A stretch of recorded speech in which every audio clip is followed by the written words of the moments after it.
Guys, तो आज मैं आपको बताने वाला हूँ कि एमबीबीएस के बाद आप कौन कौन से डॉक्टर्स या कौन कौन सी स्पेशलाइजेशंस की डिग्री होती है जिससे आप मतलब मैक्सिमम कमा सकते हैं। ठीक है, कौन कौन सी स्पेशलाइजेशंस की डिग्रीज होती हैं जिससे आप मैक्सिमम अमाउंट तक कमा सकते हैं, मतलब बहुत ज़्यादा कमा सकते हैं, हाईएस्ट पेड, मतलब उसके बारे में मैं सब आपको बताऊंगा। तो ये वीडियो आप पूरा देखिएगा ताकि आपको अच्छा इन्फॉर्मेशन मिले। आपको नॉलेजेबल वीडियो मैं देने वाला हूँ, पूरा वीडियो ये नॉलेजेबल होगी, ये पूरा वीडियो, तो इसको आप पूरे अंतिम तक देखिएगा गाइस। तो पहला मैं बताना चाहता हूँ, पहला ये होता है यूरोलॉजी। यूरोलॉजी मतलब यूरोलॉजी ब्रांच अगर आप लेते हैं तो ये बहुत हाईएस्ट पेड ब्रांच है। अभी तक जब मुझे पता चला है ये बहुत हाईएस्ट पेड ब्रांच है। इसको करने के लिए पहले मतलब ये इतने आसानी से मिलती भी नहीं है। अगर आपको लगता है कि डॉक्टर्स बहुत पैसा ले रहे हैं, मतलब बहुत पैसा कमा रहे हैं, कोई यूरोलॉजिस्ट के पास आप अगर विजिट किए, आपको लगा कि डॉक्टर लूट रहा है, बहुत पैसा कमा रहा है, तो गाइस मैं बता दूं आपको कि वो डॉक्टर यहाँ तक पहुँचने के लिए बहुत मेहनत किया होगा, बहुत ही ज़्यादा रगड़ा होगा, बहुत पढ़ा होगा, बहुत मोटी मोटी किताबें, हद से ज़्यादा पढ़ाई की होगी उसने, दिन रात एक किया होगा, तब वो यहाँ तक पहुँचा है। तो गाइस अगर वो चार्ज भी कर रहा है तो प्लीज़ उसका इस तरीके से कभी आप मजाक मत उड़ाइएगा कि मतलब पैसा ले रहा है, ये है वो है। तो मैं आपको बताता हूँ कि इसको कैसे, यूरोलॉजी ब्रांच को कैसे पाया जाता है। मतलब पहले आपको एमबीबीएस करने के बाद आपको एमएस क्लियर करना पड़ता है। एमएस के लिए आपको नीट पीजी क्लियर करना पड़ता है। फिर एमएस 3 साल करने के बाद आपको एमसीएच क्लियर करना पड़ता है। एमसीएच 2 साल का कोर्स होता है, उसमें उसको भी क्लियर करने के लिए आपको कोई एंट्रेंस एग्ज़ाम देना पड़ता है उसको क्लियर करने के लिए। तो गाइज दो एंट्रेंस एग्ज़ाम पास करने के बाद हमें ये ब्रांच मिलती है। अगर उसमें भी आपका हाई, मतलब उसमें भी आपका रैंकिंग बहुत अच्छा रहा, तब आपको जाके यूरोलॉजी मिलती है। यूरोलॉजी में सुपर स्पेशलाइजेशन करके आप अप्रॉक्स लगभग 10, यूरोलॉजी में यही सब होता है, किडनी स्टोन्स निकाला जाता है, मतलब यही सब ब्रांच, यही सब होता है यूरोलॉजी में, किडनी की वगैरह का, ये सब का फंक्शन का यही सब यूरोलॉजी में किया जाता है। यूरोलॉजी को पाने के लिए आपको, यूरोलॉजी का सैलरी, आप सैलरी की बात कर लेते हैं, सैलरी अप्रॉक्स रहती है, मतलब मैं ये नहीं बता रहा हूँ कि मतलब वो कहीं हॉस्पिटल में खुद का हॉस्पिटल खोल के कितना कमा रहा है, मैं ये सिर्फ इसमें ये डिस्कस करूँगा कि वो अपने स्किल पे कितना कमा सकता है। वो अपने स्किल पे अगर किसी प्राइवेट हॉस्पिटल में वो जॉब दे रहा है तो वो अपने स्किल पे अप्रॉक्स 10 से 20 लाख पर मंथ वो अप्रॉक्स कमा सकता है। और फिर अगर वो खुद के हॉस्पिटल में कर रहा है तो फिर वो तो बिजनेस हो गया यार, उसमें तो फिर करोड़ों अरबों कमा सकता है, वो तो फिर बिजनेस हो गया उसको लेकर। तो अभी मैं सिर्फ स्किल की बातें कर रहा हूँ कि अपने स्किल पे वो कितना कमा सकता है। तो यूरोलॉजी के बाद बात करते हैं हम ऑप्थेमोलॉजी की। ऑप्थेमोलॉजी आप एमबीबीएस करने के बाद एमएस तक पहुँच के आप ऑप्थेमोलॉजी कर सकते हैं। मतलब पहले आप एमबीबीएस करें, उसके बाद आप एमएस करने के बाद ऑप्थेमोलॉजी आप चूज़ कर सकते हैं। ऑप्थेमोलॉजी अप्रॉक्स, अगर इसके आप टॉप पे हैं, अगर ऑप्थेमोलॉजी के टॉप पे हैं तो आपका 2 से 3 करोड़ मतलब आप कमा सकते हैं। 2 to 3 करोड़ आप कमा सकते हैं अगर ऑप्थेमोलॉजी के आप टॉप पे हैं। ये 15 से 20 मिनट की सर्जरी होती है और एक डॉक्टर अप्रॉक्स 20 से 25 सर्जरी एक दिन में कर बैठता है आराम से। ये एमएस करने पे आप ये ब्रांच आप एमएस करने पे ले सकते हैं, मतलब एमएस करते हुए आप ये ब्रांच ले सकते हैं। और मैं आपको एक और बता दूं, ये सब करते समय मतलब स्टेफनी के बारे में आपको बताया ही नहीं।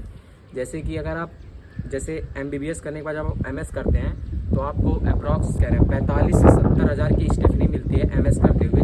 और आप एमसीएच जब कर रहे हैं, एमएस के बाद जो एमसीएच करते हैं आप, एमसीएच अगर कर रहे हैं तो उसमें 70 से 1 लाख तक की आपकी स्टेफनी आ जाती है। मतलब आपको पढ़ने का भी पैसा मिलता है उस समय, तो आप पढ़ते हुए भी ये स्पेशलाइजेशन कर सकते हैं आराम से। तो ऑप्थेमोलॉजी भी बहुत अच्छा ब्रांच है, इसको भी आप चूज़ कर सकते हैं, ये बहुत ही अच्छा ब्रांच होता है। ऑप्थेमोलॉजी के बाद हम बात कर लेते हैं लेप्रोस्कोपिक सर्जन के बारे में। लेप्रोस्कोपिक सर्जन के जो पीक सर्जन होते हैं, जैसे कुछ को गॉड गिफ्टेड सर्जन मिल जाता है, तो उसके जो पीक सर्जन होते हैं उनकी सैलरी अप्रॉक्स रहती है 3 to 5। जो पीक सर्जन होते हैं उनकी तो करोड़ में रहती है, लेकिन जो नॉर्मल भी रहते हैं उनकी भी 3 to 5 लाख पर मंथ हो जाती है लेप्रोस्कोपिक सर्जन में। ये भी बहुत अच्छा ब्रांच है। तो लेप्रोस्कोपिक सर्जन को पाने के लिए आप एमबीबीएस के बाद आपको एमएस करना पड़ेगा, बस ये स्ट्रीम लेना पड़ेगा आपको। अब एमएस साइड का तो हम लोग बहुत बात कर लिए, एमएस साइड के बारे हम लोग बात करते हैं इधर एमडी साइड के बारे में। एमडी करके आप एक रेडियोलॉजिस्ट कर सकते हैं।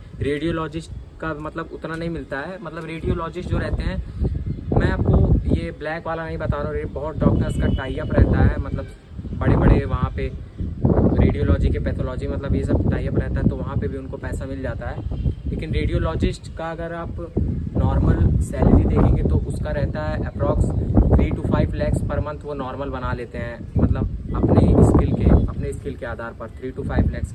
रेडियोलॉजी भी अच्छा ब्रांच होता है MBBS के कोर्स में। तो एक बात बता देता हूँ कि MBBS करने के बाद MD करना पड़ेगा आपको, जो 3 साल का कोर्स होता है। फिर MD करके आप ये रेडियोलॉजिस्ट ले सकते हैं।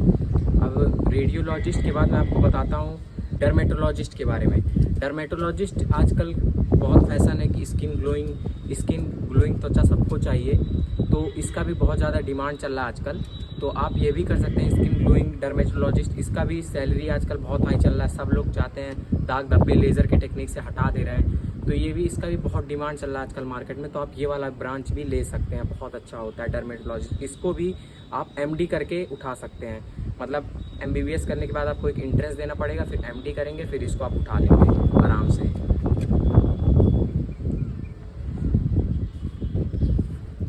अब MD करने के बाद अगर आप आगे सुपर स्पेशलाइजेशन के लिए जाते हैं तो उसके लिए मैं आपको एक और वो बता देता हूँ, एक और ब्रांच होती है इंटरवेंशनल कार्डियोलॉजिस्ट। इंटरवेंशनल कार्डियोलॉजिस्ट आप MBBS करेंगे, फिर 3 साल का MD नीट PG क्रैक करने के बाद फिर आप क्रैक करेंगे एक एंट्रेंस एग्ज़ाम, फिर आप करेंगे DM